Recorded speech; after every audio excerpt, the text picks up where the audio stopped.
But the senator, while indoctrinated, could not explain his toxicity.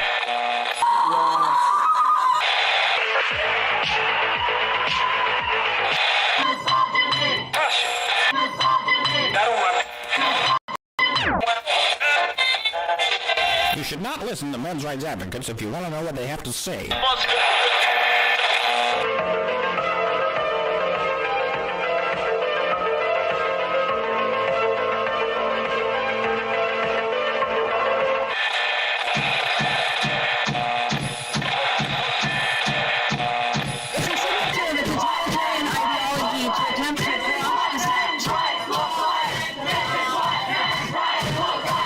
Let's begin it.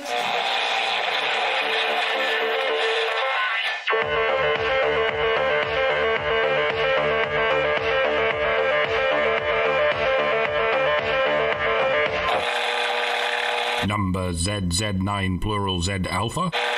Number ZZ9.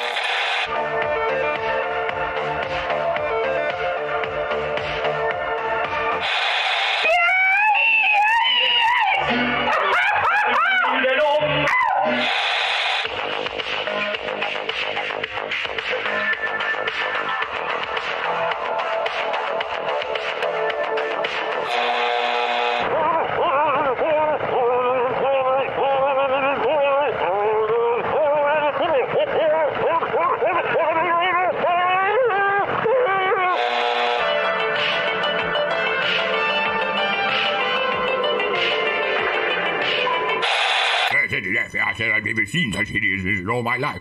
Listen to all this, Yeah, couldn't agree more.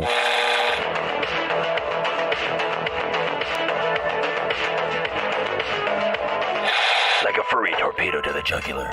This is Honey Badger Radio. Radio with bite.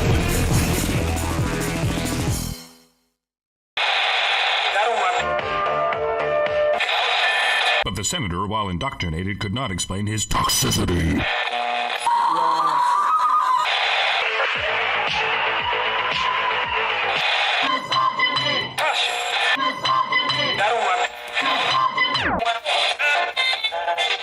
You should not listen to men's rights advocates if you want to know what they have to say.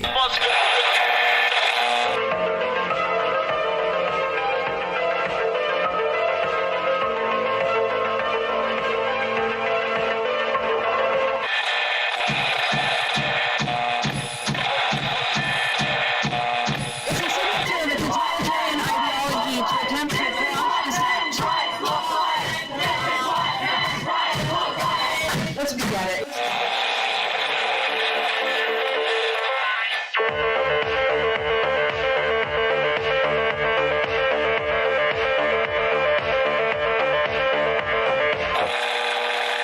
Number ZZ9 plural Z alpha. Number ZZ9.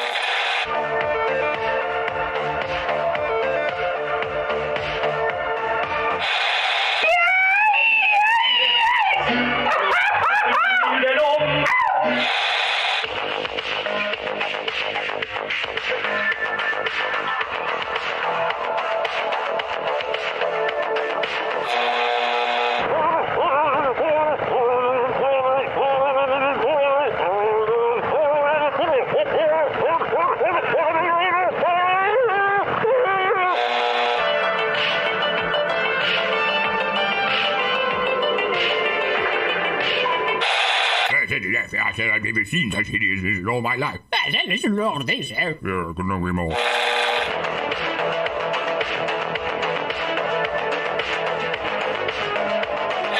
Like a furry torpedo to the jugular. This is Honey Badger Radio. Radio with bite.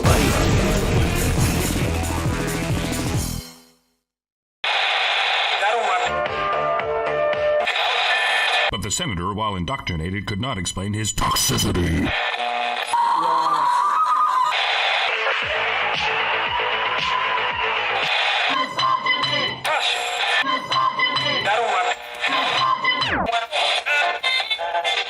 You should not listen to men's rights advocates if you want to know what they have to say.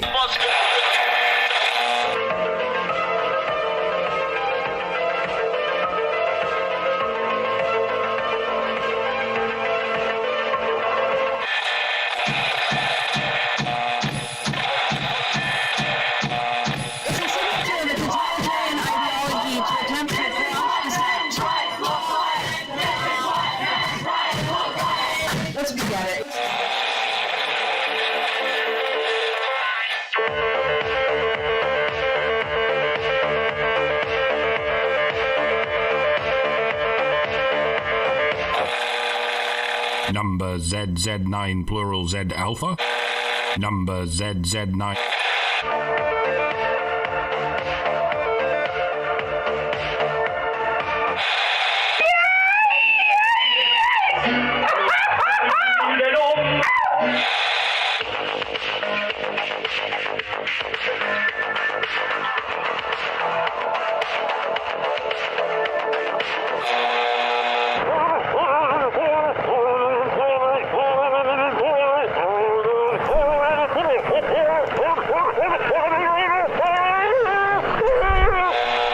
Yep, I'm unmuted. We have car alarms, we have thunderbolts and lightning, very, very frightening. This should be an interesting show.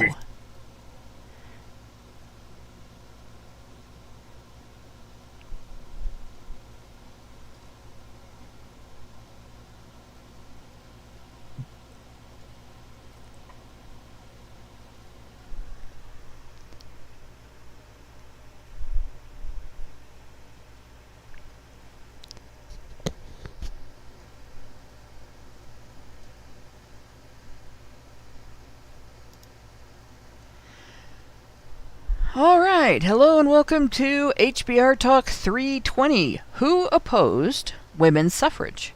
I am Hannah Wallen, here with Nonsense Annihilator Lauren Brooks and the personification of perceptivity, Mike Stevenson. And feminists, we're coming for your narratives, and there will be no escape. Unless my apartment gets struck by lightning, then we're all in big trouble.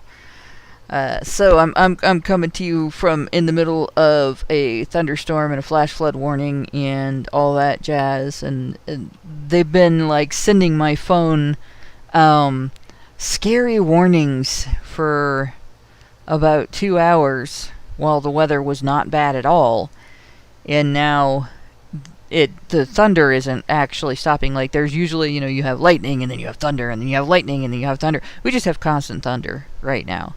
So apparently we made we made Zeus mad somehow, but in any case, that Diogenes painting that they sent up at the Olympics, right? Yeah, it might be. That's definitely what that was. I thought that was. It was some random Greek thing. It wasn't. You thought it was the Last Supper, didn't you? It wasn't the Last Supper. I know it looked exactly like the Last Supper, but it wasn't. It was this random thing that no one's ever heard of. I know. How dare anybody figure it out? Yeah. Well, either way, it was weird. But apparently not as weird as people from Ohio. Like J.D. Vance. That guy who does normal things all the time. Totally weird. What the fuck? In the meantime. So yeah, if we suddenly get cut off, that's why, probably nothing will happen. But if I don't say anything about it, then my power will go out and everybody will be wondering what the heck happened. So there you go. Meanwhile, as always, we gotta do what we gotta do.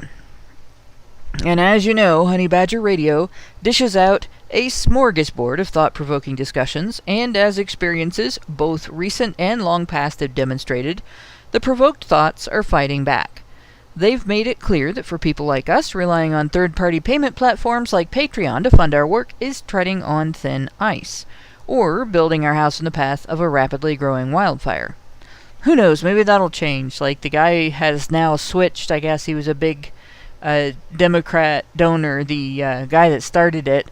So maybe the people that are running it now learned their lesson too.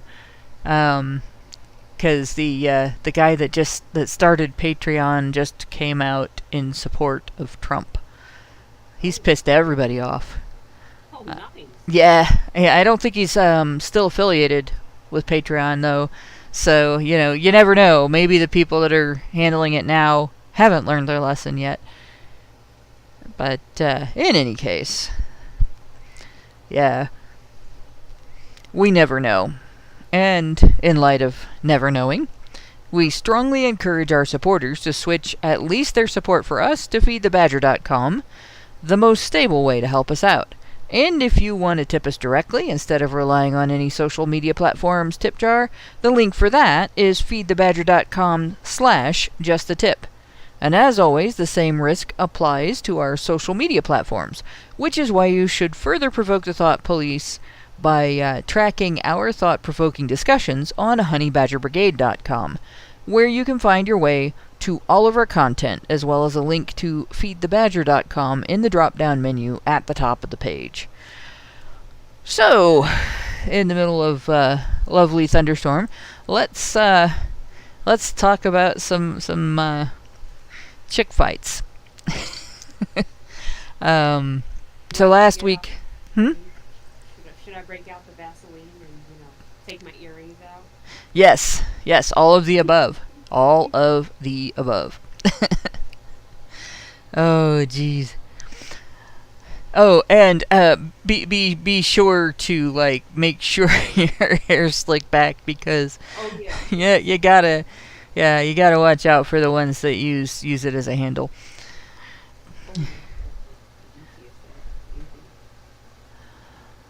So, we stopped, I think, right at Susan B. Anthony last week. We were talking about this paragraph here regarding the women's condition of servitude.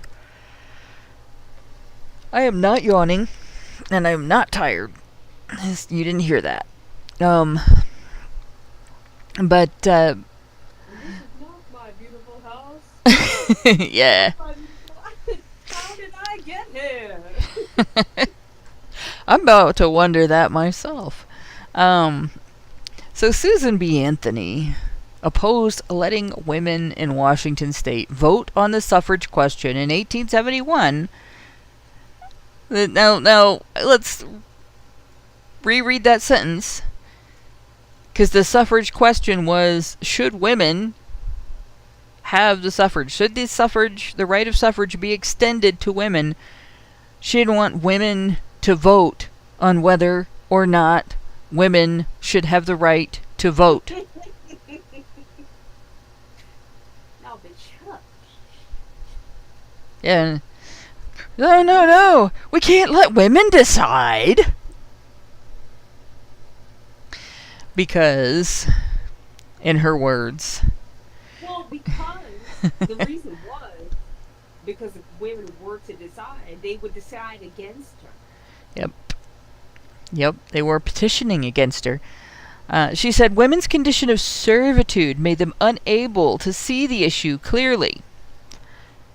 In other words,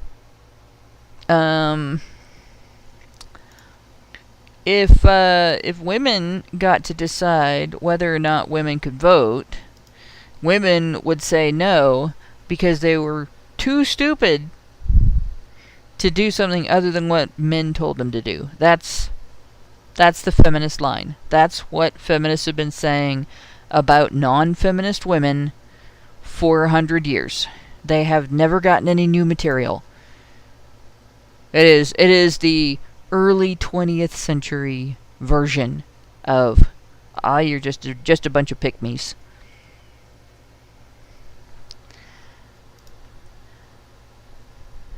That referendum would have been a huge defeat for feminists. Sarah Joseph Hale, the editor of Godfrey's Ladies Book and author of Mary Had a Little Lamb, wrote, for one woman who desires, there are 50 who disapprove. Suffrage leaders Anna Howard Shaw, Ida Husted Harper, and Harriet Stanton Blatch objected to a proposed referendum for New York women in 1910. So, 10 years before the amendment passed, the women who were fighting for it opposed women getting to vote on it.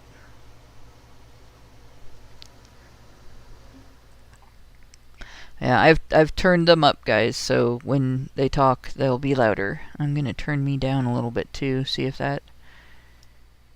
There we... My sound is too loud. For once. There we go. Alright. Minnie Bronson visited California in 1911. When she visited California in 1911, she proposed that women themselves should be allowed to decide the suffrage question by vote. The suffragists, again, declined the offer. So, not just once, not just one suffragist or suffragette, but over and over again, the women who said that women should have the right to vote didn't want women to vote on whether or not to accept that. Believe me when I say, when feminists speak in your interests, or when feminists make demands of you in women's interests, in their opinions, in their minds, your consent doesn't matter. They do not care how it affects you, whether you want it, whether you like it, whether you approve of it, whether it's consistent with your values. They want what they want, and they will go for it any way they possibly can, and they will run over whoever is in their way to get to it.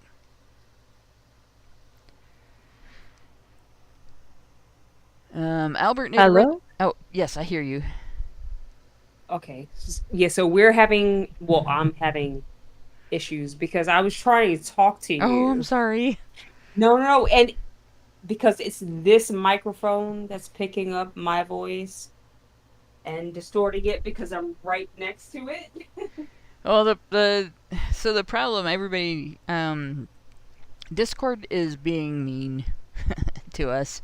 So it wouldn't give Lauren voice or sound when she was on a separate microphone from the one Mike's using, and now it's being fickle. The microphone's being fickle, so we're just dealing with it as we can tonight. Okay, I'm gonna make some sound. Chat, can you hear my voice? If it helps, I can. So I'm sure you can, but I was listening to the feed just now. It sounds remarkably like you can hear Lauren, but okay, they can't hear me. Okay, never mind. Testing a supposition. My supposition was, I think she was just too far away from the mic, and possibly the fan problem. Yeah.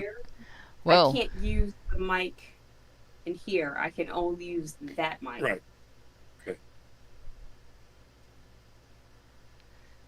Okay. So have we got it figured out? No. we're just gonna live with the technical difficulties for now.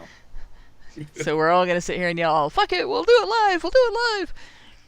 We are in the process of doing it live. Yes, we are definitely in the process of doing it live. Thank goodness I do not have to go back into work tonight, because I've been there twice today already. So, life sometimes throws everything at you at once. Okay, Jen Bottle says Lauren's a little softer than me. That's only her voice. Right now I am way too soft. But not my voice. Let me see if there's anything else I can...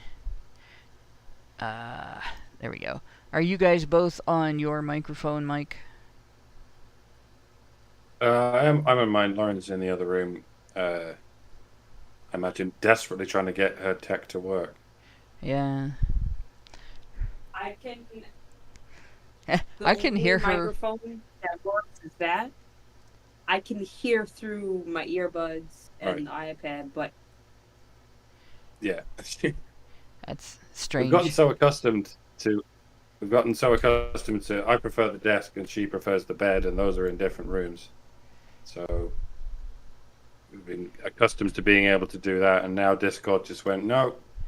We're gonna throw some random deafenings and some random mutings at you. Yeah. And you're gonna have to figure it out. And we have not figured it out. Yep, like I said, Discord is asshole. Well, crud. I guess I'll keep going a little bit here, and I'll just stop periodically. When the Reverend Lyman Abbott, editor of The Outlook, proposed a women-only vote on suffrage in 1913, so now we're getting even closer, right? Suffragists objected once again, Conceding that the referendum would fail, one suffragist argued that women should be given the vote, despite their own opposition. We did not wait until the majority of women wished for higher education before higher education was provided for them. And, it's kind of funny that she's saying that one, because women who wanted higher education got higher education. They went out and worked for it. Or, if they were wealthy, they brought in tutors. They didn't ask universities to start admitting women in droves. They just went in and talked their way into it, which is the right thing to do. You don't have to drag every woman in the world along with you to go do something. Contrary to the way women go to the bathroom, you can just go do it. But not these women. Albert Nader Retro gives us $5 and says, Discord is trying to silence a BPAC woman. That's gotta be a typo, because the L and the P are right next to each other. Anymore. It might be a typo used to prevent censorship, right? But a black woman, yep. Discord is trying to silence a black woman. It's not gonna work though. Sounds like it's time to break out the Negro Spirituals, Lauren. Oh my gosh. Nope. That won't help. They will still silence her. Just because she has an awesome voice doesn't mean they're going to listen. Keep your eyes on the prize, my sister. I'm sorry, guys. I'm too white to read that. In the water. Oh God. God's gonna trouble the water.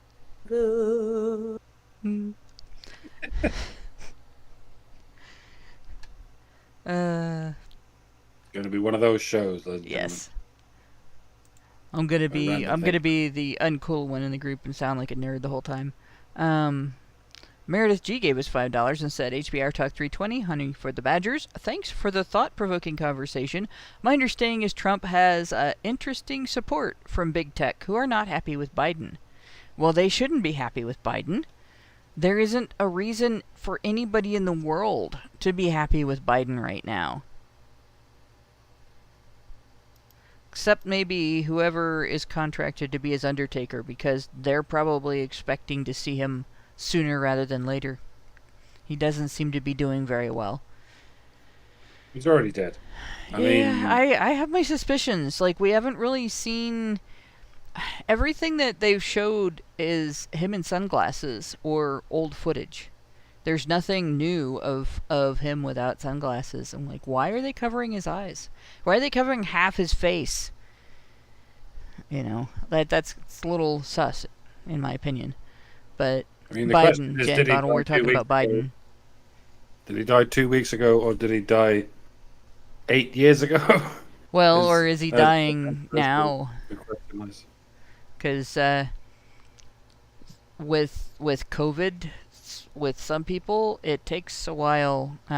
Both of the people that I lost were in a persistent vegetative state for more than a week before they passed. So, it's possible. The other thing is, with COVID, this is a horrible thought, but they could be keeping him on a respirator until the election. For whatever reason. I don't think for a second he's got COVID. It's a convenient excuse that certain liars are going to keep using for as long as they can. Yeah, sorry. Albert Nader Retro, my accent must suck, but he said, you missed my first chat. 2, I did not put the N-word, I used proper word, negro. Yeah, I think that hearing... That's rude as well. Yeah, I guess it is considered rude, but that's what I said. It's just, Like I said, my accent sucks, and then I don't have half my teeth, so you're gonna have to deal with the fact that I might not sound the same as you sound when you speak. But what was your first chat? Because I don't see it. Oh wow, that's way back here. Albert Nader Retro gave us $5 and said, "Women can vote? Who the heck let that happen? And when did they start letting you learn to read? Ketchup, women most affected." Ha. So, I have caught up. Ketchup. Oh, and Gabriel Felon Lucas says you mean negress. Now we digress. And I think the term now is BIPOC or something like that. It's probably a but different I don't know term what it's. than I that. don't. I know the POC stands for people of color, but I don't know what the BI stands for. Probably not what it stands for when I use it. But in any case. You know what? Sorry, I need to take these out so I don't have to hear myself. So I say this. So, I'm sorry, I'm going to divert a little bit, but so I think what we're witnessing is a complete diversion from this whole race game, because forever between the conservatives and the Democrats, it was about black versus white and, these race and that race and yada, yada, yada. And now all of a sudden, magically, it's poof. Oh, no, we definitely want this totally black woman in here. And nobody, well, not nobody, but certain people are just going to overlook the fact that they are trying to claim this woman as one thing that she is most certainly not. In the hopes of gaining votes, right? In trying to gain favor, right? When throughout her history, it's been clearly stated that she is not black. You can look at, I hate to be one of these birthers, but I've seen her fucking birth certificate. She is not black in any way that anyone would associate with that term. And I'm sorry, I forgot, where the fuck was I going? What are we talking about? Am I talking about Kamala and how she's not black? And why are we talking about how black she is? She's not. She's a fucking fraud. Why am I talking about Kamala? It's more interesting than talking about suffragettes for 3 weeks. Yeah, we have been talking about suffragettes. Too, but she's definitely a woman, though. It's definitely a woman. Because that's what women do. They fucking fake everything. Everything. Exactly. And it's all fucking smoke and mirror. And I'm sick and tired of it.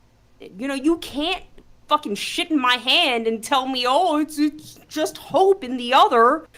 No, I see what you did. I can see you lying in the name of Great Kevin Samuels.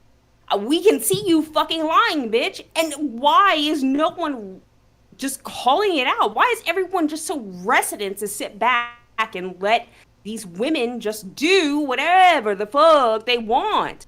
But it's because they can. And it's because they can because there are enablers. The enablers, and I'm sorry to point it out, it's the men. It's the men who enable. It's not just the women who will pat them on the back and say, oh, you go, girl. You sucked that. Oh, great. Yeah. And oh, you deserve that. No. It's the men who help enable the whores into these positions. And now they lead over you. Now this cunt is in the position where she has the goddamn, could potentially be in possession. I don't know all the goddamn legal fucking things about the.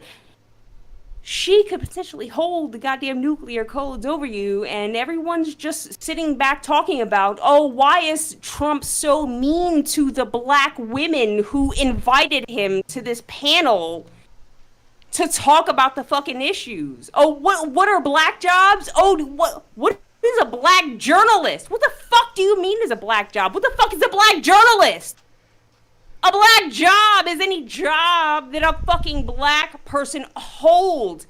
Yet this concept seems to escape the people who want to control over you. Yep. Oh no, but Kamala, she might be brown, she might be black, she might be, oh, she danced, she smoked weed one time. After she put how many men in jail for it? And can we talk about her father, who, after she made that ridiculous remark about her Jamaican ancestry and smoking weed, her own father denounced it.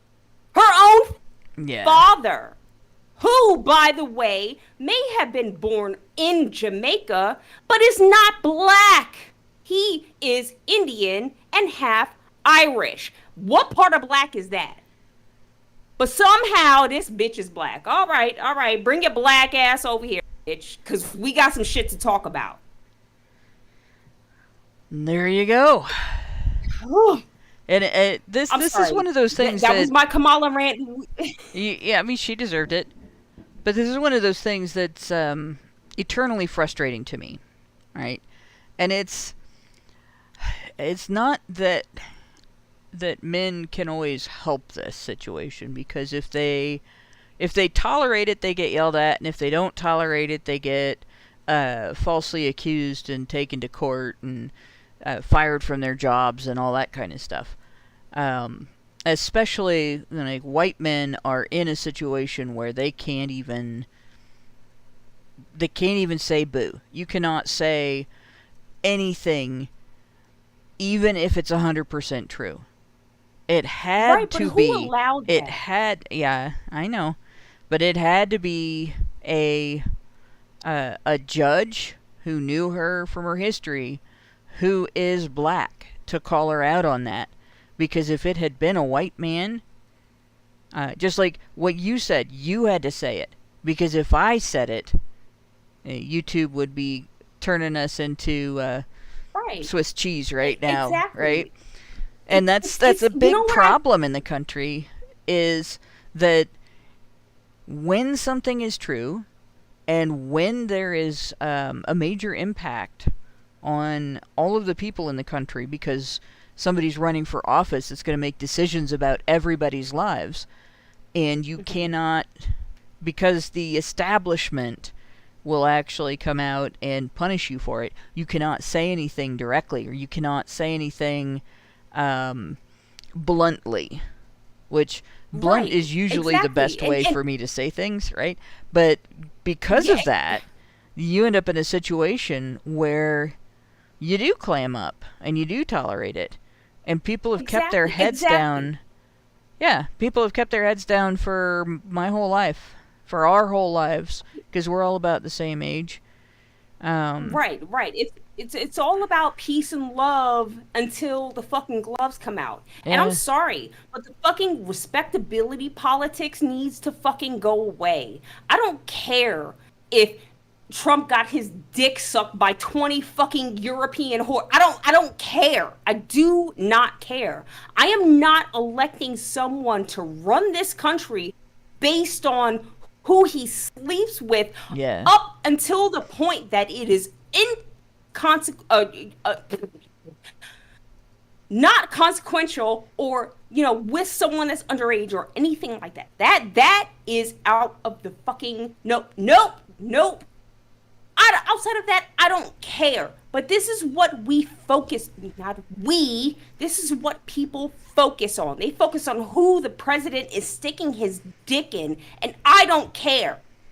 There was such hullabaloo about just a statement, not even an accusation.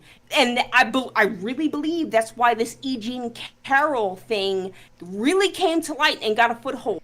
There was absolutely no accusation of this man actually grabbing someone by the pussy without consent.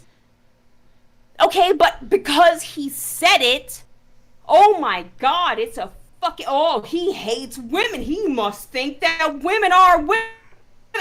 No, he thinks that women are as they present themselves, which is as available to any man that they deem as desirable as they fucking feel. Bless you.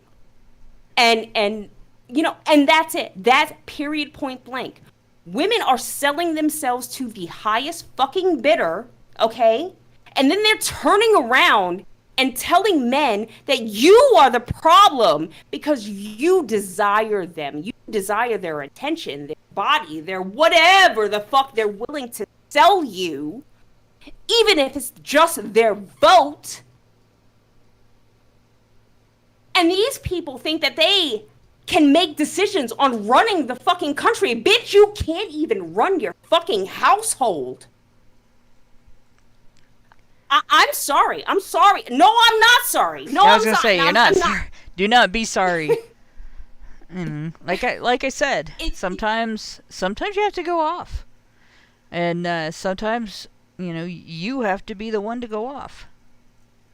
It really fucking grinds my gears. These bitches, these fucking whores I call them fucking Crayola boxes because they got a million fucking different colored kids out of the same fucking box, okay? These people have no idea how to run their own goddamn lives, but they have the same stake, they have the same vote, they have the same say in the future of this country as the men who go out and work, the men who work in our military, in our fucking police department, in our fucking fire department. The same fucking vote as the people who actually go out and care about human lives. Yep. And it's just, whatever. It's okay because it's equality. It's equality. Oh my God, we deserve it because I have a pussy. Well, the magic pussy makes everything okay. And I swear, I do swear that women think that that's magic. That whatever bad thing they do, whatever stupid thing they do, whatever shortcoming that they display, whatever falseness that they display, well, you're not allowed to criticize because they got a pussy. And that one I hit the other day. I got annoyed on Twitter and or X, whatever. When I get annoyed, I get rude. And there was a woman I was talking to, which is why I got annoyed. Right there was my first mistake, talking to another woman. I swear. There's just a handful of women that I can get along with outside of my local friends here, and they all are affiliated with Honey Badger Radio. But this one, it gets old. We have the same story every time we have the conversation about reproduction, reproductive rights, custody, child support, and all that. Women's behavior is somehow men's fault. If a woman can't vet her partners for character before she decides who she's going to conceive a baby with, it's his fault for not becoming someone other than who she just fucked. And that's the way that I put it is, if you're going to fuck deadbeats and you're going to conceive children with deadbeats, then be prepared to support your child yourself. Right? Or don't do that, because you have no business coming to complain to me that your magic pussy didn't change him and he's still a deadbeat the next day. Right? If that's the way that you feel about him, that, oh, this guy didn't want to be a father, that makes him a deadbeat, all right, fine. You shouldn't have spread your legs to that guy. There are, 4 billion men in the world. You had to pick the one that didn't want to father children with you. What the fuck is wrong with you? Can't you figure out that the best men to have babies with are the ones that want to partner with you and raise them with you? This is the exact reason for the argument that the feminists hate, that maybe your parents should probably be a little bit involved with who your partner should be for the rest of your life, because you're a dumb idiot. You know what I mean? You're out there, you've got hormones raging through you. You have no idea what's good for you. You know what you want at the time. And I'm speaking about as a young woman. Not that I'm a young woman right now. But anyway, But you were young at one point. Yes, and that was the goal. And specifically because my parents wanted to keep me away from it, it made me more curious about it. Not that I actually went out and did that stuff, but it's I don't know. I guess I grew up weird. Like, I grew up in a household where my parents taught me how to cook and clean a house and prepare for keeping a man, yet they wanted to keep me away from the boys. So it's like, wait a minute, what? There were mixed signals. Yeah, I was probably 12 or 13 years old the first time one of my parents said to me that I should never date a guy that I wasn't prepared to accept someday as a husband. That every date I ever went on, even if it was just for fun, there was that serious aspect to it.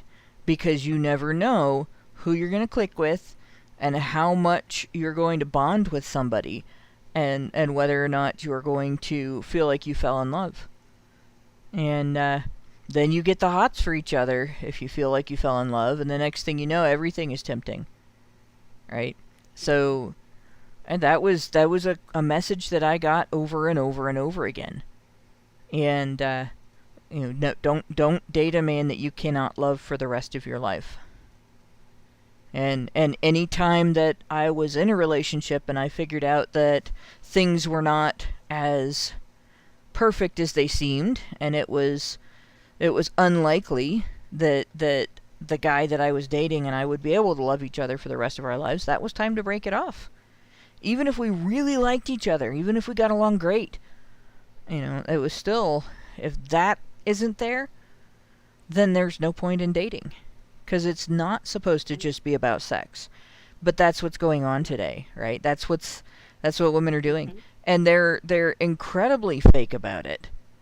They act like it's something special to them and some sort of feminine mystique and beautiful and sacred and all that. No, it's just selfishness and hedonism. Yeah. And stupidity. And it becomes dangerous because, but it becomes dangerous because these women feel a certain entitlement over, like, a certain relationship or connection that they may have, and, well, what if that person doesn't reciprocate the feelings, but that woman still feels the same entitlement over that relationship. Yep. I've seen body cam videos where, cops get called in that same situations, Yep. You got to watch out.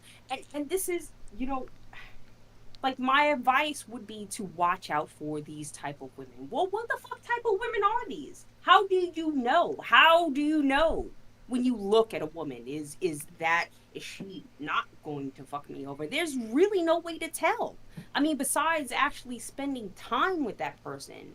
And I would even argue that even at that point, you don't know what type of situation is going to change the mental stability of that person.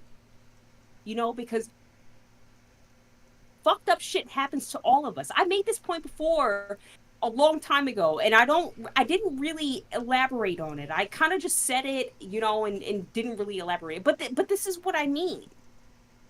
Like everybody is different. Everybody is different. Everything happens to us.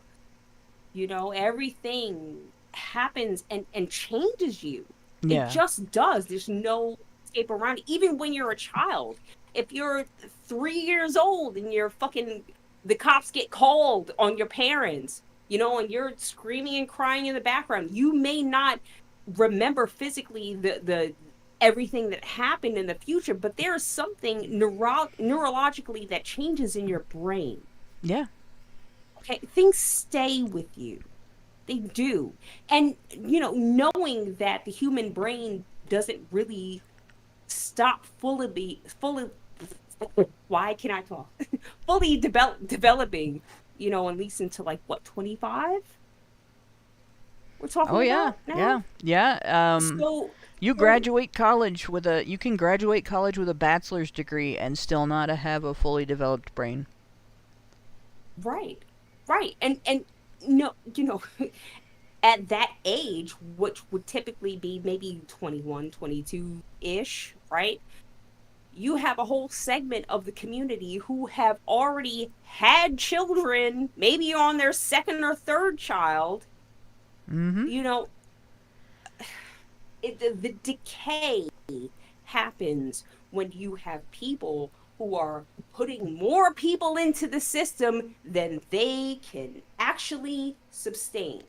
Like I'm from Ohio.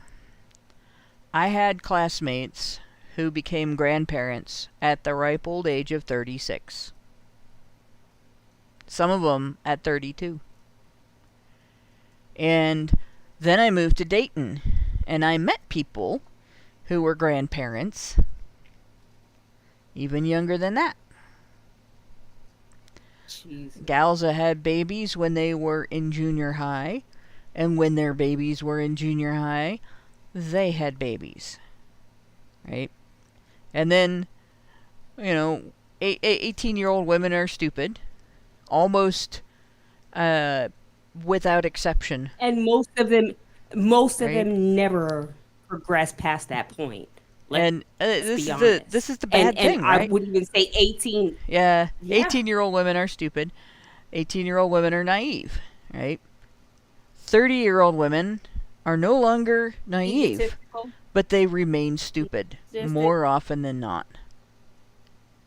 Right? The older they get, the less naive they get, the more savvy they get about ways to exploit you, ways to manipulate you. Opportunistic.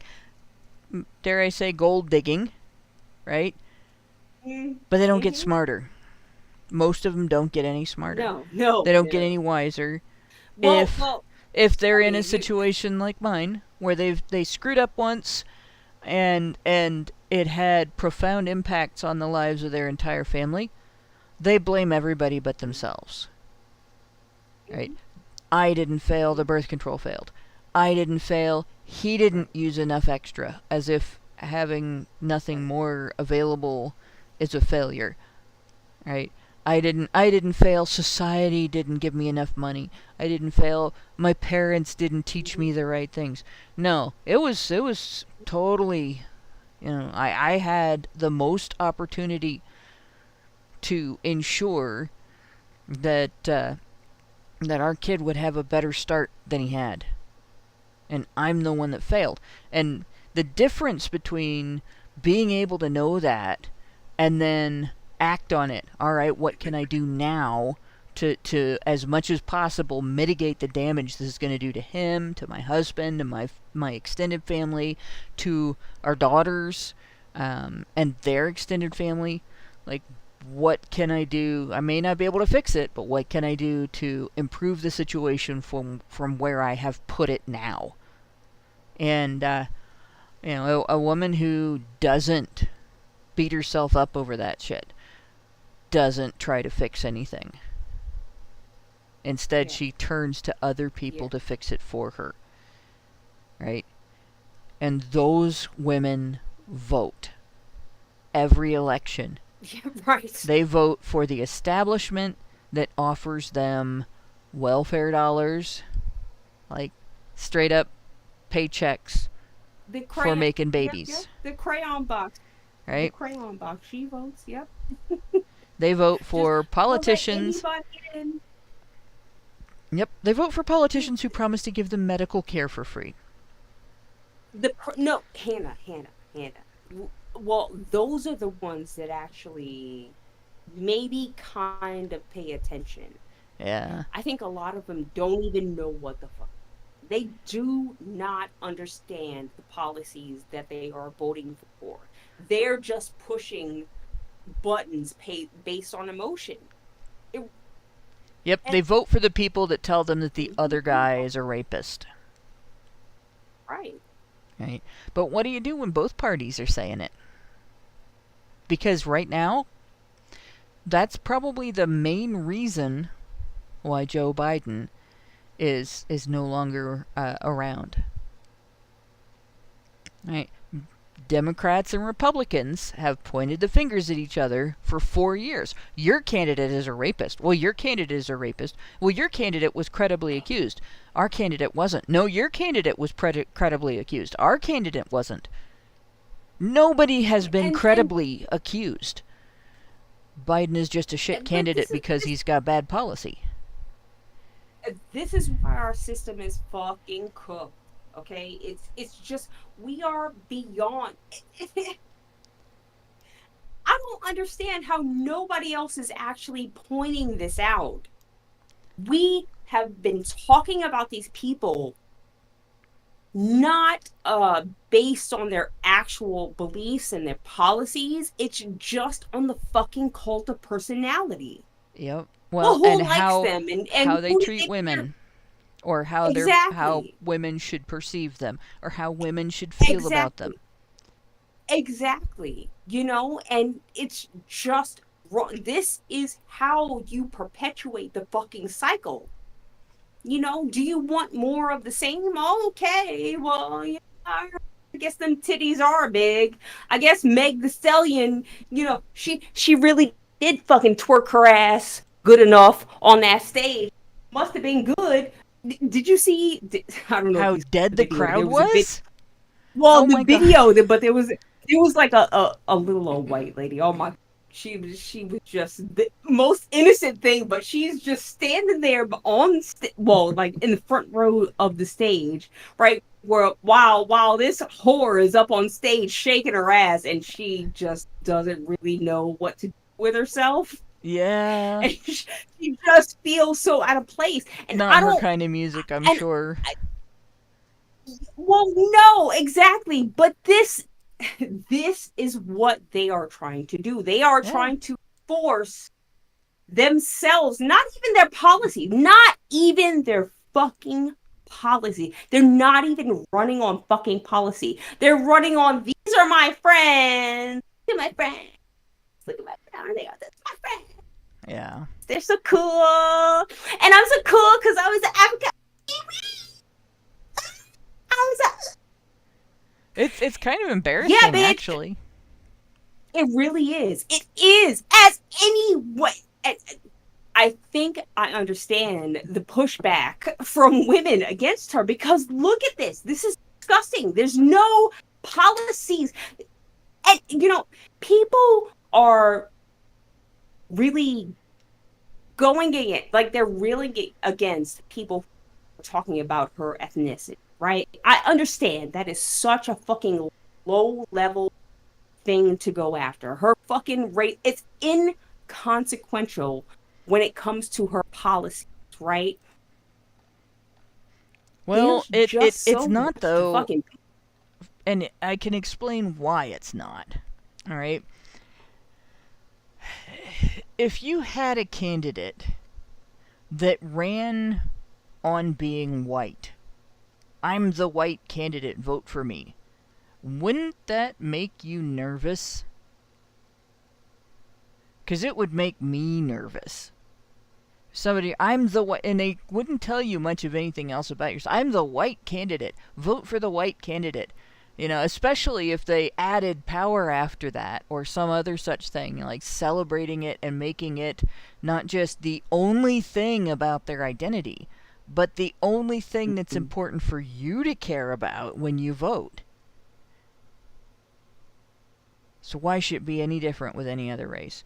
And you have to wonder, is the policy going to follow the attitude, right? If you make your candidacy about your race or your sex or your religion, any of that, if the only thing people know about you, you know, from what you've put out there, as opposed to what the news media might say or what they can dig up on the internet, but the only thing that your campaigning tells your potential voters about you is your demographic, there is something very wrong. And people should be worried that your policy is going to be guided by ideology shaped around your demographic, right? Not just the demographic itself, but your need to make that your identity and your, not loyalty, but obsession with it. And it would be bad if it was, you know, atheism. It would be bad if it was Christianity or Islam or Wicca or Scientology, any religion. It would be bad if it was I'm a man, vote for me. It's bad when it's I'm a woman, vote for me. It would be bad if it was I'm white, vote for me, and it's bad if it's I'm black, vote for me. Before you even get to the part where it's a lie. Right? And then when you add that it's a lie, that just makes it that much worse. Then it becomes dangerous. You know, what else is she lying about? So far, it looks like everything. Albert Nader Retro gave us $5 Canadian, by the way, and says, D.A. Harris left a guy she knew was innocent on Delete's Row for over a year. That's conspiracy to commit premeditated murder, in my opinion. Rage on, Lauren. So, since 2016, you know, the media cover-up of anything against what the media would like to portray is obviously going to take precedence, right? So, God,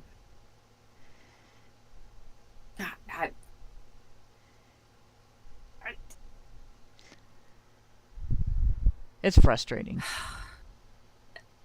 But guys, JD Vance is weird. Oh, he's weird. He's weird. He's weird. But he's so weird. Everybody thinks he's weird. Like all those people with the funny clothes and the funny hair, and you know, JD Vance is weird. And that, if only men voted, do you think for 2 seconds that would be a George campaign? George Takei.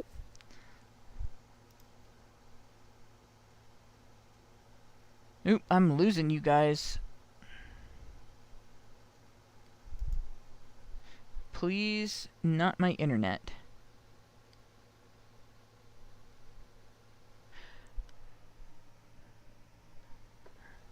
Okay, I hope everybody can still hear me. It looks like I still have an internet connection.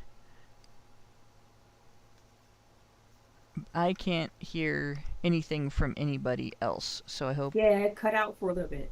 Okay. Well, like I said, thunderbolts and lightning, very, very frightening. It seems to have... It's not as bad as it was. But I've decided to... See if this will... Can I show this on the screen? There we go. I guess it's their retaliation for... What if I... I can hear you. Propose the stream. Can you hear me now? Yes.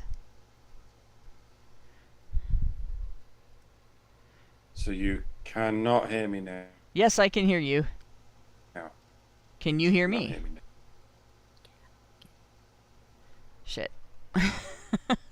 There we go. So, well, Mike is getting his sound figured out, and hopefully That'll only take a second. Yeah, on the J.D. Vance's weird thing, they're all mad about a comment he made, so I thought I would share. Everybody knows the GIF. I just added a little bit to it. And that is the bottom, or the top.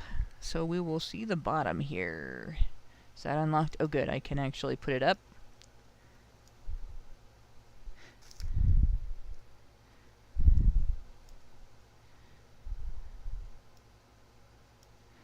And it's really not going to show it there.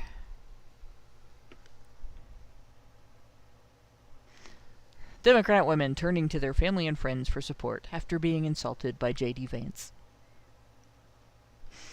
So there you go.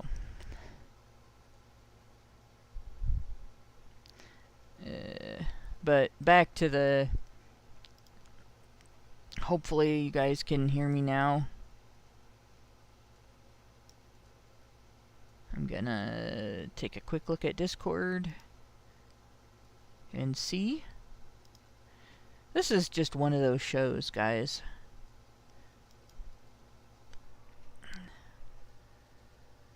Yeah, everything's running really slow. Alright. Keep saying, am I on? There we go. I can hear you again, Mike. Hannah, can you hear me? Yes. Can you hear me? You can hear me? Yes. Yes, I can. Oh, good. Good, good. Okay, good. We were getting extreme robo there. Like, many seconds of silence and then...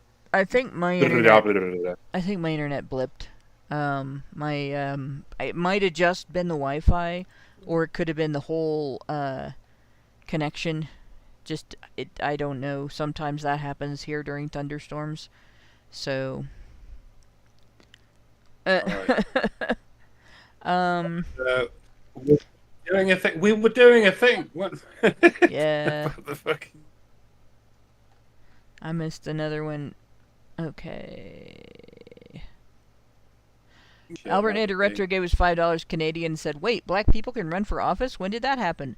Geez, I took a nap in 1845 and everything went to hell." 1845. And then he gave us another $5 for the one that I read. Then he said, for another $5, he said, "Ted Cruz for president. It's time to put a Canadian in the White House." By the way, I think you missed one. Scroll back. But, yeah, we don't need a Canadian in the White House. I mean, look who they put in charge of their country. So, no thanks. No. No. Imagine putting a massive communist in charge of your country. Who would do such a thing? Yeah, it's definitely... it would not be an improvement from what we have now. It would be like going from the frying pan into the frying pan. So, that would suck. But yeah. But those women vote. Those women that vote, they vote for Gibbs. They vote for... being run by communists at this point. What'd you say? Doesn't matter. Some Okay. random point about how everyone's communist now. Yeah. It's pretty widespread. It's pretty sad. Well, even people who think they're not, right? Every time you vote for the government to give you something without charging you for it, they are giving it to you at the expense of someone else that they did charge for it. Right? Even if you're not seizing the means of production, you're seizing the fruits of other people's labor. Every single time. There is no exception. The government does not have money. It does not create wealth. It might be able to print, but all it can do is devalue the currency. Printing currency is not creating wealth. It takes it from people who do. And then any benefits that you get from it have come from someone else's pocket. And pretty much you end up supporting communism every time you vote for that. Which, like I said, in another meme, which I'm not going to dig up, seems like the minute women got voting rights, they started doing that. And I've wondered for a long time if the establishment didn't do that on purpose, because they knew that as soon as women got voting rights, they would start voting for bigger government. They would start voting for government solutions for everything. They would start voting for government, for gibs from the government. And they would start voting for government promises of safety nets. Yeah, that is the platform. Wasn't that the platform that they fucking worked on? That's what they wanted. Yep. I don't think they were very shy about. That's what they wanted. Yeah. Yeah. And honestly, they don't care. Just like these women didn't care about the consent of other women when it came to giving women voting rights. And they didn't care about the consent of men either, by the way. They don't care about your consent when they're taking your money. They don't care about consent when they're infringing on your freedoms. They don't care about consent when they're coming for your firearms, or when they're coming for your children, when they're grooming your children in the public school system, when they're teaching your children to read softcore porn in the public school system. They don't care, right? They don't care when they're restricting you in ways that you've never been restricted before, and that they wouldn't tolerate if it was done to them. They just want what they want, and they will go after it any way they can get it. And women get it by voting for politicians who will give it to them. But going on through this, so we pretty much established here. You may say repeal the 19th. I say repeal politicians. Mm-hmm. Repeal what? I mean, yes, less government. Absolutely. Less government. Yeah. Repeal the bureaucracy. Defund the bureaucracy. How about that? We hear all the time about defunding the police, defunding this, defunding that. No, defund the bureaucracy. Defund DC. Simple. Albert Nader Retro gave us $5 Canadian and said, Justin is finished. They booed Mick Jagger at a Stones concert in Vancouver for mentioning his name. We're going to make Canada great again, too. I hope so. Did you not say that? No. Mick Jagger is very old and very out of touch, like his very own song, Out of Touch. And he appeared on stage in Canada. So me and my wife, we really love your Justin Trudeau. He's been very nice to us. And the crowd kind of went. Yeah, the crowd and the kind look of on his went, face, F you. like he couldn't understand why Canadians wouldn't like their prime minister. Yeah. He didn't get it. Well, I hope that remains the case. Them not for they do not what they do. They gotta have recourse to get him out of there, though, because don't they have a long time before they can vote on him again? I don't know. I mean, Canada, I was going to say Canada, because it just seems like such a fucking foreign country, and it sounds weird. I don't understand their politics. I don't understand how anything happens over there. It seems kind of similar because their politics or their election seems to come down to, well, all of them do. They come down to, a cult of personality. Yeah. Right? Like who who do you like the most? And we're like who that too, can though. you get? Well, exactly. That's why I said, like, all of our elections seem to be the same way, and of course it is, right? It's a popularity contest. I just don't know how accurate we're recording the the popularity. Yeah. Right, exactly. It seems to be off in certain regions and in very certain ways and for very peculiar reasons. People seem to have some very strange connections to one another, and the results of certain elections are enlightening. Yep. They really are. And somewhat unexplainable. Whether or not yeah, I mean, exactly. Whether or not you believe they are for true, 100% stamped in the wool, goddamn died. Yep, those are 80 million not dead people. Yep, whether or not you believe that, this is the running theme. Yep. It doesn't matter anymore. It is who has the most popularity. It's who's got the good Twitter post, who's got the good picture, the good selfie with that person or this person. In a nutshell, that's why we get throttled. Yeah, exactly. I mean, not even in a nutshell. It is overtly why we get throttled. Yeah. Because we happen to say the unpopular thing. We happen to say the true thing. I'm experiencing this thing right now at work, right? Like I expressed a very true thing that's happening in my work situation that is prohibiting me from doing my job to my ultimate efficiency, right? I make a statement and then I'm the bad person. Yeah. So when you point the thing out, the target becomes on you.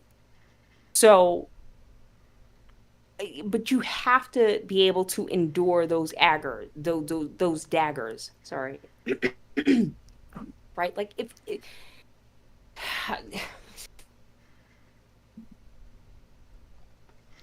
yeah, it's a frustrating situation. All of it is, you know, and how do we pull each other out? How do we connect, and how do we just, you know, well, it's like touch base? I was asked on X by somebody who is kind of down on the men's rights movement right now what activism would look like that would actually do something about men's situations right now, besides just discussing the issues. And when I told him, he really didn't have a comeback. He didn't say anything back to me about it, because there really isn't anything you can say. We live under an establishment, under a political establishment, a journalistic establishment, an educational establishment, a business establishment, a psychiatric medicine even, you know, all areas that you have to deal with as part of your daily life, because psychiatric medicine has infiltrated the business world through HR, human resources. Mm-hmm. So everywhere you go, no, it wasn't Nick Redding, Gabriel, it was somebody else, although he has raised the same kind of question. But everywhere you go, every place that you can do anything, the first hurdle you have to get over is the establishment's interest in keeping men exploitable and keeping women in the mindset that makes them a tool for the facilitation of exploiting men. Right? That is the situation that we are in. So the only way how the hell to did you do that? Yeah, the only way to successfully win, I guess you could say, at men's issues is to dismantle that establishment one fucking brick at a time. Well, I'm gonna go even further. And I really do not have any faith in the women in our society. Yeah. I have in a few, you know, there is a percentage of women who actually understand that, right? They may not be a vocal few, right? They may not be a vocal portion of this community, but they are there, and I love them. But however, I think the only way I see this tide turning is there to be some catastrophical natural disaster, you know, where we are just at the point where society is at the absolute beck and call of the men around us. The men out, okay, all right, discount the women. There's someone, all right, the men and the women who understand how to keep society running in a situation where everything that men have built for us, for some unforeseen reason, has failed. Because, for God's sakes, the systems that they have put in place for so long have been working so well for so long. I just don't know how, obviously there are structural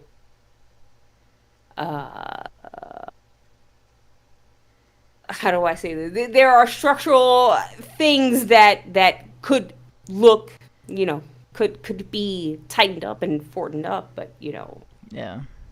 here we are. This is what we have. Well, this is what we have. And the women who claim that, oh my God, I could do this, we could do this. All right, well, can you do that? Here's the bottom line for me. I don't think so. Men don't need women. Women need men. No. Men don't need women. Men Yeah. are kind to women, Hands down. and a lot of men still like women. Don't know why, but I don't know why.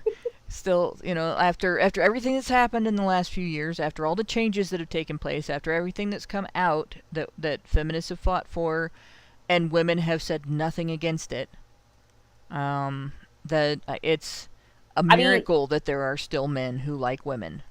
And it's an even bigger miracle that there are men who love women, right? But in any case, men don't have to pander to women in any way.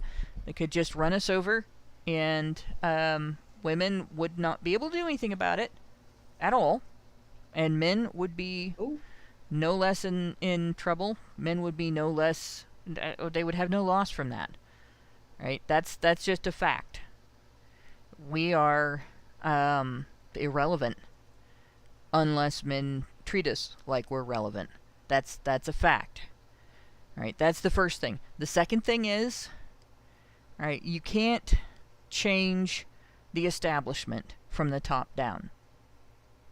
So when I say one brick at a time, I'm talking about things like in your small community, getting your system set up, or in your state, getting your system set up so that parents have a choice where they send their kids to school. And since the government's taking money from everyone to make that decision, to make that possible, right, that you switch it to a voucher system so that parents can decide, we're going to use that voucher for a different school. Or they can decide, we're not going to use that voucher, we're going to homeschool. And there's materials you can get for homeschooling, you don't have to pay anything. So that's one step, because then your kids come out of that schooling and they understand things that kids coming out of the public school do not understand, right? Getting rid of city council people that support the kind of measures that killed the economy during the last 4 years. Getting rid of county commissioners that support those kind of measures. Getting rid of the senators and congressmen at the state level and the governor by voting the bastards out. Right? That's acting locally. That's tearing down the establishment one brick at a time. Being certain that it's still men who are doing most of the infrastructure work. Not by keeping women out, but by keeping boys interested. Right? And because women and girls really don't take an interest in that stuff organically. Yeah. They don't care. Yeah. Most of them don't want to build bridges. Most of them don't want to build homes and skyscrapers. Most of them don't want to design and they don't want to hold on electrical systems. They don't want to build families. That's why they're fucking single mothers. True. Bitches. But I mean, they don't want to do all that stuff, right? They just want the stuff to work. They want the light switch to turn the light on, and they don't want to have to think about it.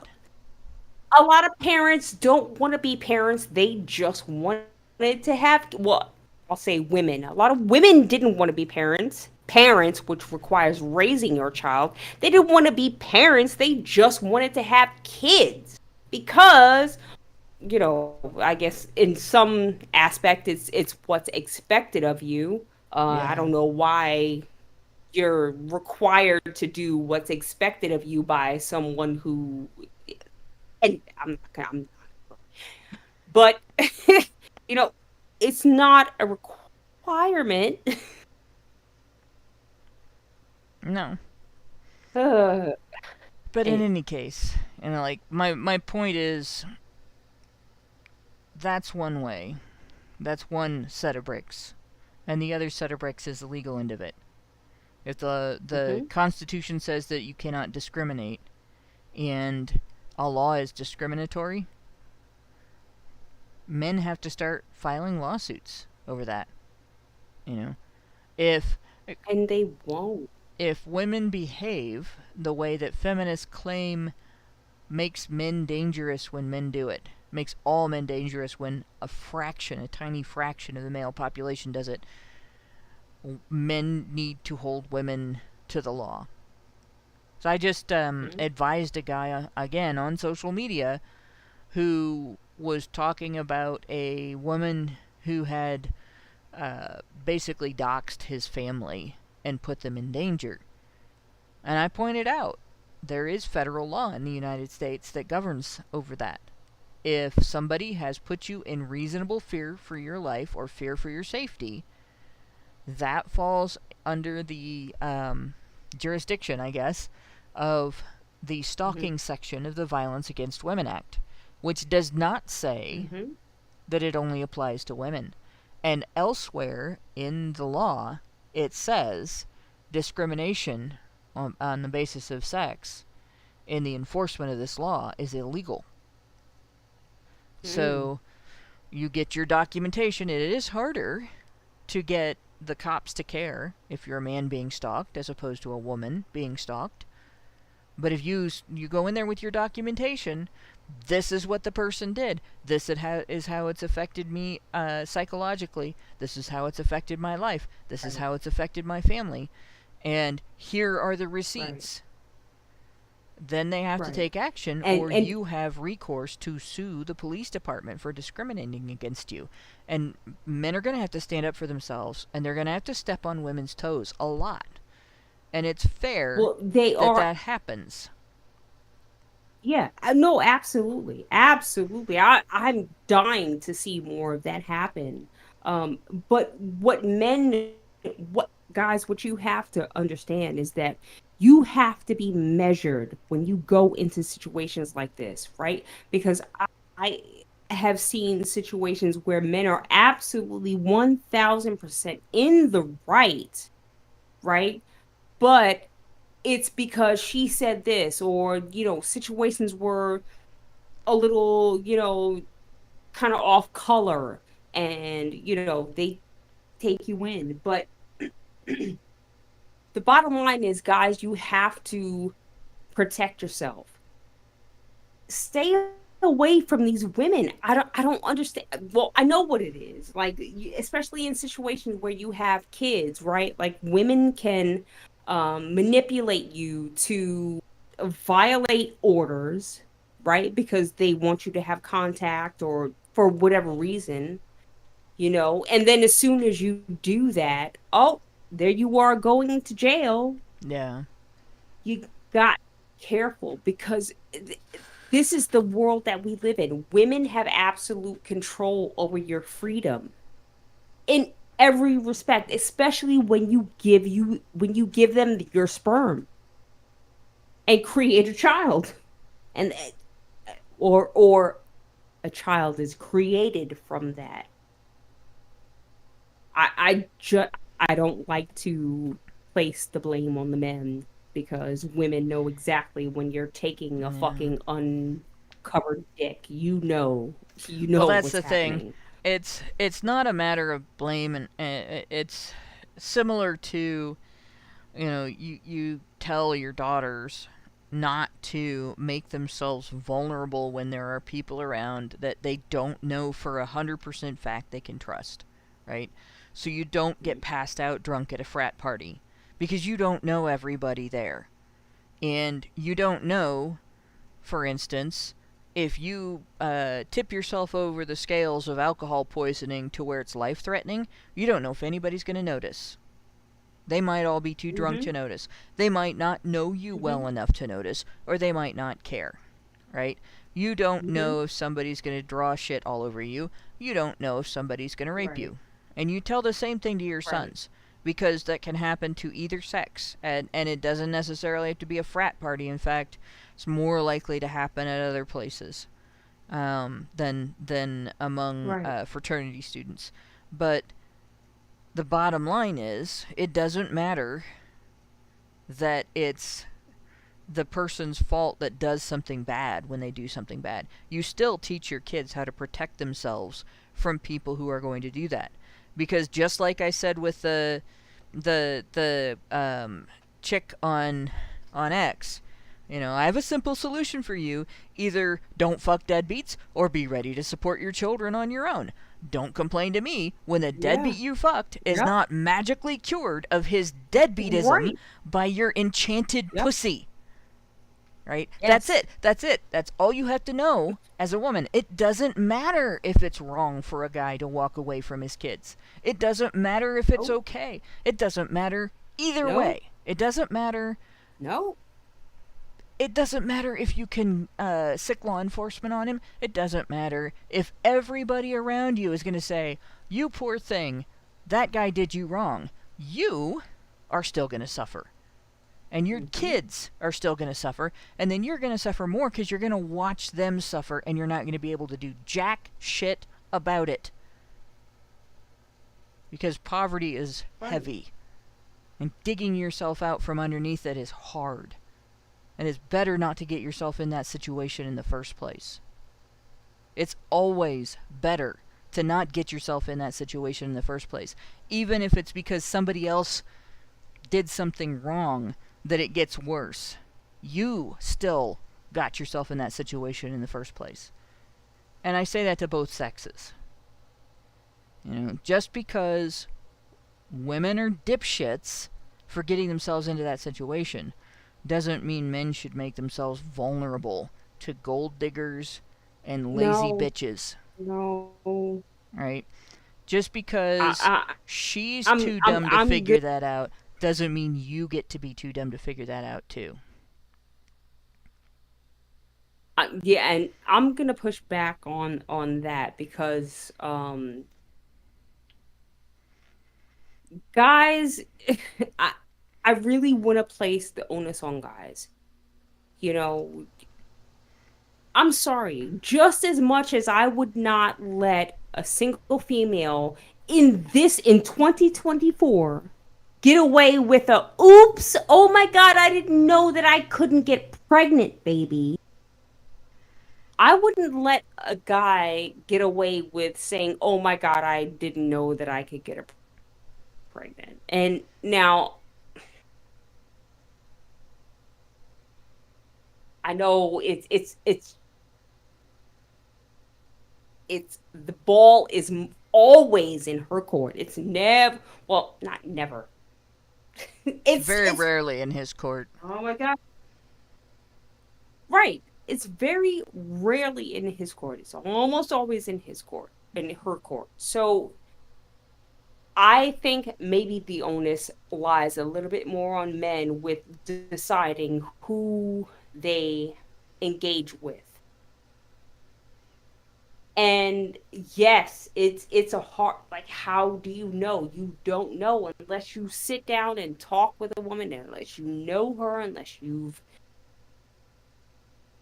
spent time with her. How do you know that she's not going to be one of the ones? And even if you spend all of this time, because there have been stories upon stories of men who have, oh my god, I dated her for years, and this, you know, then we had a kid, and oh my god, she changed. Women change. Men don't change unless women change.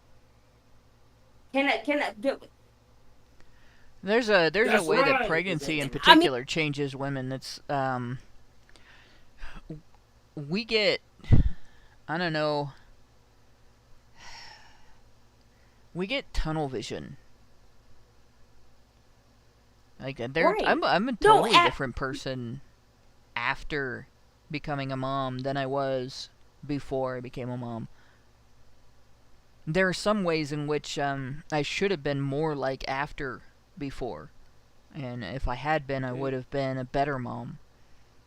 But But yeah, what's a better it's... mom? Well, You know what I mean? And somebody what's who a better loved mom? her kids enough before getting pregnant to make sure the income was there, instead of goofing around like a dipshit and not making sure the income was there. That would have been a better Okay, mom. and now Should have see- started being a mom about 4 now- years before I got pregnant. Now, see how you can describe that accurately? What's Yeah. wrong with applying that to society? What's wrong with that? Yeah. But no, they'll make you feel a certain way because Well, they'll you try. have that type of attitude. They'll try. They'll try. I know. They do try. We're- They try we're very made hard. of stereotypes. Yes, they do. They did. Well, I don't know how hard they try. They try. Yeah. You're a man. I You're swear. a man, Hannah. I'm You're gonna a- start. I might put "pick me" in my Twitter handle, my X name, cause like just put Hannah pick me Wallen, or better yet, been picked, which is it's a half truth God. because I picked him, but I'm pushy, You're better than me because not in a bad way. I though. just don't. I just don't have. The older I get, I just don't have the capacity to argue with fucking idiots. I don't have the capacity to argue with people online because the facts are there. The truth is there. Either you're dumb and you just want to believe what everyone is telling you, or you'll actually look into it. Like the fucking Greeks were actually black, Brian. Whoop. I'm gonna stay away from that. Yes. So you know, you have to do your research. the You have to look world- into it, or you don't find out what really yes, happened. absolutely.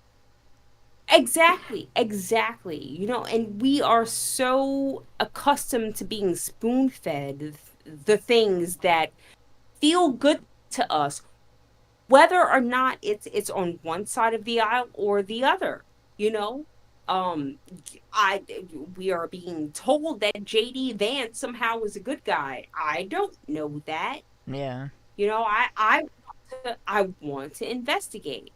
And this is like a product of the internet, like the internet era, right? I wish this was a more popular thing when the Patriot Act was being mulled over, passed over in the fucking Congress without so much as a fucking whim as to what it means, and it's the Patriot Act. It sounds great.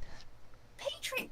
Oh, Patriot? they knew what they were doing. When Congress messed with the Patriot Act, here's the way it went. Right. First, you had a few people say, well, we have to do something about this vulnerability that allowed this to happen to our country, right? Then you had a few people come along and say, well, if we write this law that'll create this system that'll allow us to catch people if they try to do that thing again, and they thought they had something ironclad and perfect that would only do that. And then it had to go through the vetting process in the Senate and the House, and things got tacked onto it, things got edited in it, and it got changed around in ways that made it not anywhere near the same thing that it originally started out as. But Congress still sold it to the American public as, let's use this to prevent another bombing. Let's use this to prevent another hitting a building with an airplane. Right. And people fell for it. All right. It didn't just go through from start to finish unquestioned. It got molested every step of the way. which is what happens I when you go wonder to when DC. people are. I wonder when people are going to realize who the real fucking enemy is. I think a It's lot of people are not the waking people that up. they're pointing the fucking finger at. Yeah. I think a lot of people are. I mean, but what's a lot? It sounds like a fucking weasel word, right? Like, what's a lot? There are only so many people who actually pay attention to what happens online. Most people are worried about trying to find their fucking next McDonald's meal, right? Or what the Kardashians are doing because they gotta keep up with them. Yeah. Well, one You thing I know, have noticed and is and this is where but this is where we are, and this is where our enemies expect us to be. We are halfway between fucking maybe understanding what's happening and too fat and fucking lazy to do any goddamn thing about it. yeah. Okay? They have kicked everyone out of our military, right, who didn't want to get this stupid goddamn injection. I guess I don't know if we can still. I don't know what we can still say on YouTube. Fuck you, Susan. But they kicked anyone worthy of the goddamn title out of the fucking military. Yeah. And so now who are we left to protect this country? They have weakened us in every way, shape, and form. From stern to sternum, we are done. We are cooked. Unless someone can come in and say, "Hey, wait a minute, we That's don't been want going this." on But longer now, than just the last few years too. This is something that people don't understand. When I was in They college, I dated a guy who had just gotten out of the army. One of the things I learned from him was that a new tool had recently been implemented in the army, wherein soldiers who fit in nice parts of the progressive stack, I guess you could say, the useful parts of the progressive stack, could hand that card to a superior. It was the "you hurt my feelings" card, but that's not what they called it. And if they were being, read out or otherwise ordered around, told off, disciplined, they could hand over the "you hurt my feelings" card. And that was the end of it. That superior had to stop. When you take away the chain of command in an organization that relies on chain of command to maintain order, you take away the organization. You destroy the organization. You have just turned it into a house of cards and then taken a walking stick and swept away the bottom row of cards because they have just become unreliable. They can turn in the "you hurt my feelings" card, and nobody is allowed to hold them accountable. That's a problem. And that started in the early 90s. So this has been going on. You remember the last thing, it wasn't the last thing, but one of the more recent articles that we read, going back through feminist history and, how did we get here, basically, was that article from Heterodox magazine about gender studies imperialists. I think they call it women's studies imperialists. And how they had funding from the Ford Foundation and all that. That article was published in 1992, I think, or 1993, right around the same time that the Violence Against Women Act was being written and promoted, debated in Congress, and passed. by Joseph Robinette Biden. Yep, exactly. And, Oh wait, he's out. He's done. I'm sorry. We shouldn't be talking about him because he gave up. I quit. Yep. I can't. He tapped out. But I mean, that's what was going on at that time. He's dead. Yeah. He is dead. Well, even if he's not, politically, he's still dead. Half a dozen of him are dead at this point. Yeah. Well, this is the fourth or fifth clone. Yes, no, he Yeah. that yeah. Oh, yep. Sorry, what? Whatever sounds like the craziest thing, take that and multiply it by 10, and that's probably and it's the probably truth. true. That's where I am at this point. Yes, it's That's probably not true. him. That's not him. You don't fucking regrow earlobes until the side of your face. That is not him. Come get me, bitches. Yeah, well, in any case.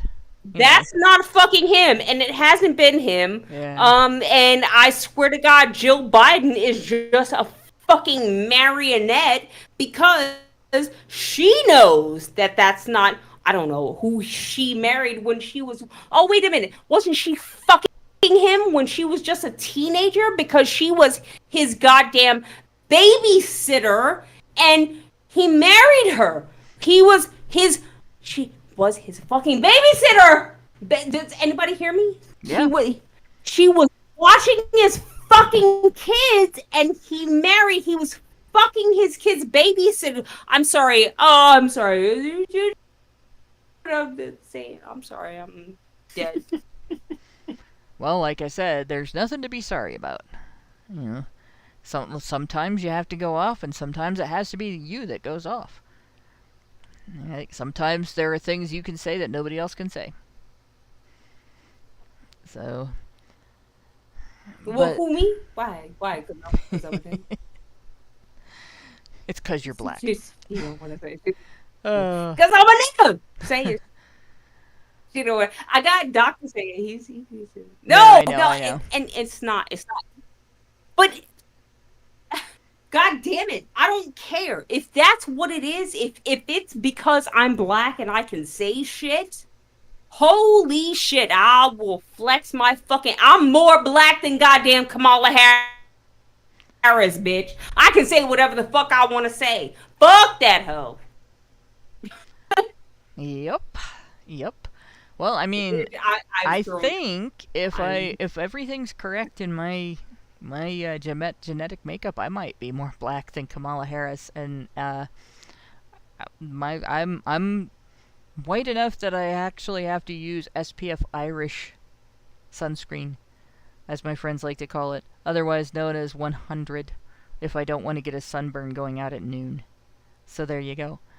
But yeah, I'm about as black as Pocahontas is Native American. So, but A lot of people are saying that a lot of people are sort of advising Trump, even though Trump's never going to hear them, are advising us in general not to focus on the racial thing, because that's playing into the hands of the race baiting Marxism of this whole thing. yeah. But an interesting counterpoint is you're not thinking in terms of how the enemy think, like the enemy do in terms of you. I know you and I, dear listener, we don't care about race. We never have. It's never been an issue when it comes to anything of importance. But the people who are going to vote for Kamala, They do. for them, it very much is. Like an alarming amount of them are going to vote for her just because of race and sex and so on. So when you actually throw a wrench of doubt into this whole identity politics platform that Kamala Harris has got going on, you actually you infiltrate the racist paranoia of these racial Marxists, and they go, wait, is she black? Wait, is she? What are her parents? Oh, it turns out she's not.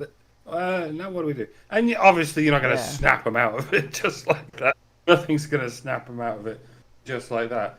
But you know, there's a little bit of game theory in here. We so often overestimate our opponents, folks. How many hit Our points opponents does their racist. how many hit points does their loyalty have? You know, there's two hits there. It's not just we were gonna vote for her because she's black, but she's not. There's also, oh look, here's one more way she lied to us.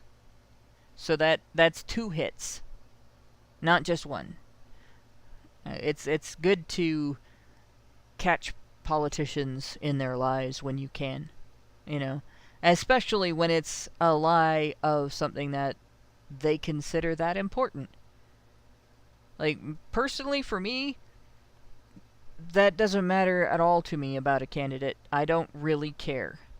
But I do care if they lie about it. It matters whether or not they lie. But I think a lot of these people that we're dealing with that vote foolishly, right? It's not just if Kamala Harris was a Republican, I'd be a Democrat. Right? If Hillary Clinton was a Republican, and she could have been, I'd be a Democrat, or I'd be in the Libertarian Party. I would not be able to vote for that candidate. It wouldn't matter. You could put any letter behind her name, and I would still say no. Because I know they're going to lie to me. I know they're going to usher in a communist hell in my country. I know they're going to make me poor. I know they're going to embarrass women. And they're going to do a lot of harm to men. So why would I vote for that, right? But the people that we're dealing with will vote for the letter behind somebody's name. They'll vote for the gibs that somebody's promised. They'll vote for the color of somebody's skin. That's a problem. And a lot of them do it because other women tell them they have to. You're not loyal to the sisterhood if you don't vote for this bitch. Well, fuck the sisterhood. You know, there is no sisterhood. What we started out reading today tells us there has never been a sisterhood. There has always been a group of bitches that have decided that they wanted things their way, and they could get it by saying they were doing it in women's name for women's benefit. And over again, we have multiple examples in the paragraphs that I started to read here. That, they didn't want women to vote on the idea because they didn't think women would vote for it. So when they didn't like how women were going to vote, they didn't think women should vote. So there must have been something they were expecting women to do when they got to vote on other things. And that's something that I would like everybody to think about. Very, very hard, actually. Something else that you should know is that it's been memory hold, right? This guy did this study on textbooks that are used in different school systems. And the same textbooks are usually sold to school systems all over the country.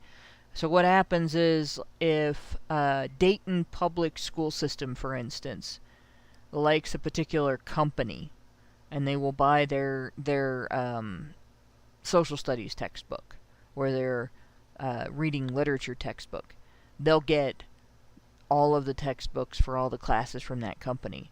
And then other school systems that are influenced by Dayton Public School Systems, although that's not a thing right now because Dayton's in deep doo-doo education-wise.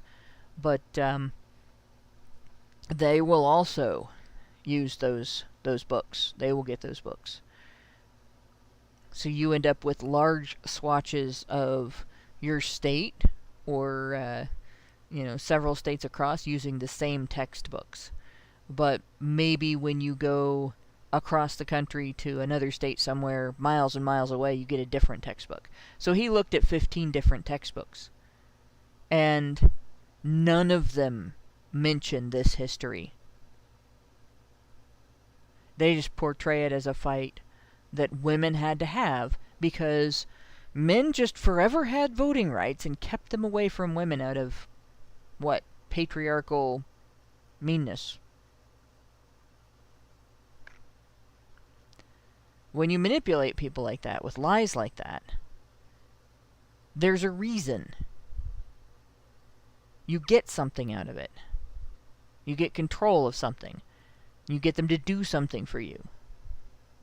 That's what that was about. That's what keeping that out of those textbooks was about. That's what getting women to use the vote in the first place, even when they didn't want it. That's what that was about. And that's why we are where we are today. So, I am going to go ahead and call it a night on this, and we will just pick up next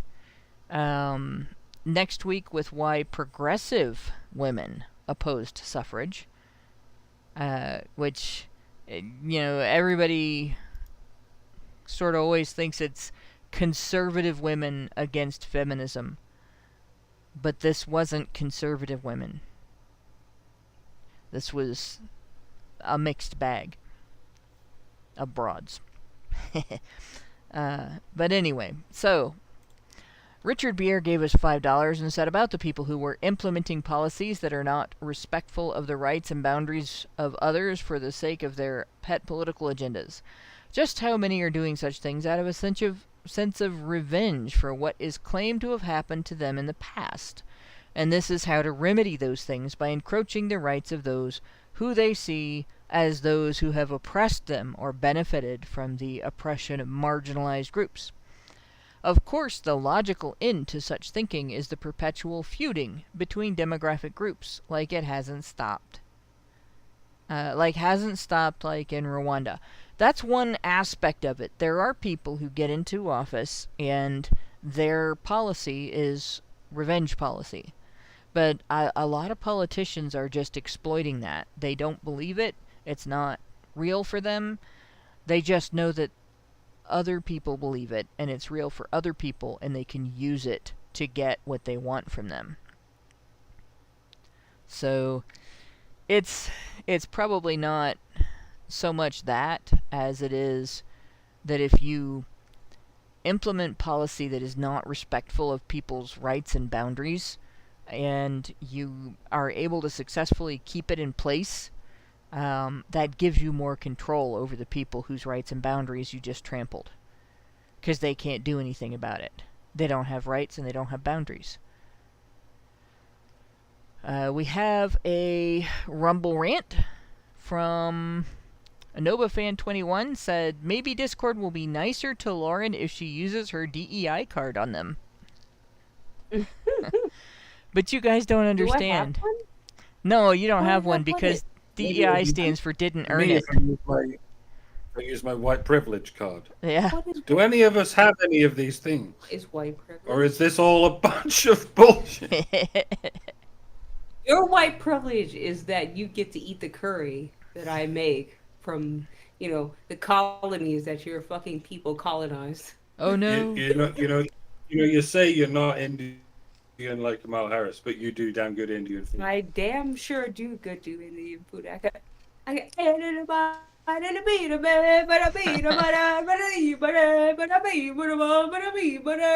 do that with the best of them.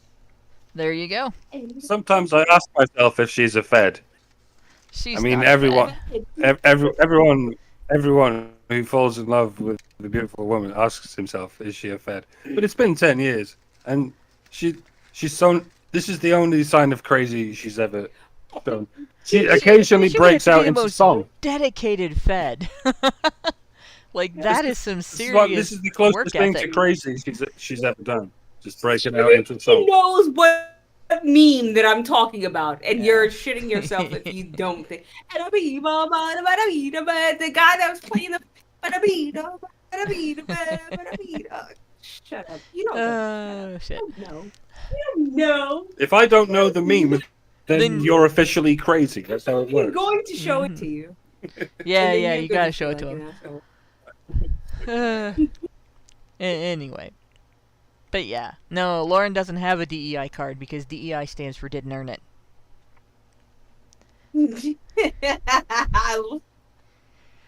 So there you go.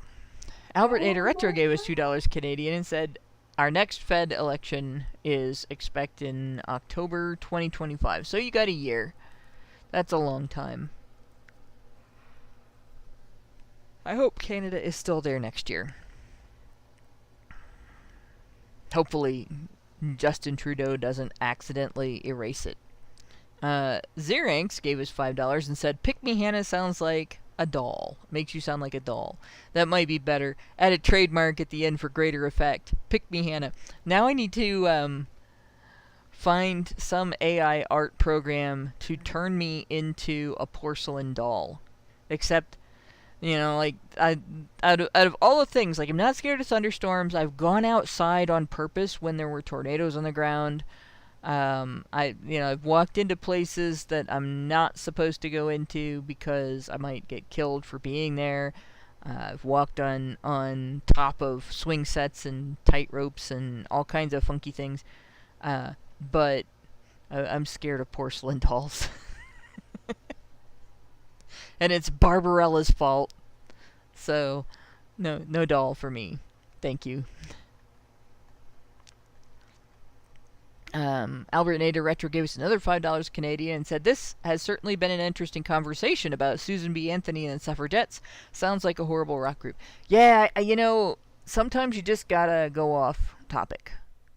And this was one of those nights where at first I worried about it, and then I realized that the conversation that was happening is when it had to happen. So we'll just pick up where we left off in the report next week. And we may or may not read everything in it. Like, some of this may be stuff that's going to be repetitive. It is a report, I think, that somebody did for class. So, it's information that has been researched and reported on that people don't necessarily know. But we may get through the part that you need to know before we get to the end of the article. And then a lot of it might be like analysis of that. And I may come back to it later, or I may not. But we'll see what happens. I'm going to have to reread it just to decide on that. But either way, this conversation had to happen. Because there's just been some shit lately that... And it is getting frustrating because people who I know in the movement are getting to the point where they're sort of fragmenting away from, I guess what I would call the target, right? The target being our laws and our policy do not allow for the discrimination against men on women's behalf that is taking place today. Like, that's the target. Yeah. We don't discriminate against women on men's behalf. We shouldn't discriminate against men on women's behalf in any kind of law or policy. And the social stuff will fix itself over time, but law and policy, you can't fix that without actually getting hands-on with it. And the idea that we have to pander to women and not make women mad at us and not scare these women away or those women away. If they can be scared away by talking about men's vulnerability and talking about the fact that women are not perfect angels, that evil deeds are still evil if the person who does them is a woman, and pain and suffering is still pain and suffering when the person who experiences it at the hands of a woman. Like, if that scares a woman away, then she was never with us. Right? And if you're worried about that scaring a woman away, you are loyal to the wrong women. These are the women that vote for the politicians who continually revise the Violence Against Women Act to find new ways to make men the bad guys. Albert Nader Retro gave us $5 Canadian and said, Lauren has come a long way from that quiet kid from several years ago. I'm glad I pushed you to speak up more. And then Xeranx gave us $2 and said, see chat for AI image prompt site. Hope it shows. I don't see it. But that doesn't... crap. Yeah, I don't see it. It may not have allowed it, but maybe it'll show up as a comment or something. And you know, the other possibility is go to Rumble and leave it as a comment for us there, because it might be more likely to accept a link. Or Xerinx, I think you can actually DM me on Discord or Twitter, X, YZ, whatever it is. But in any case, I think that's all of our super chats and our super chats. Mangaka92 made the best comment though. I'll become more black than you can possibly imagine. Lauren. Is that the Obi-Wan Kenobi quote? More powerful than you can possibly imagine. But with that, I'm going to go ahead and end the show. So thanks, guys, for listening. We had a lot of important rants, I think, tonight. And thanks, Lauren, for speaking out. Thanks, Mike and Lauren, for both of you coming on and speaking up and sticking with me through the wandering show. Thanks to everybody who works in the background to make HBR Talk happen, and good night, all. We will see you next Thursday. Men's rights activists are machines, dude. Okay? They are literal machines. They are talking point machines. They are impossible to fucking deal with, especially if you have like a couple dudes who have good memory on top of that too. Holy shit, you're fucked.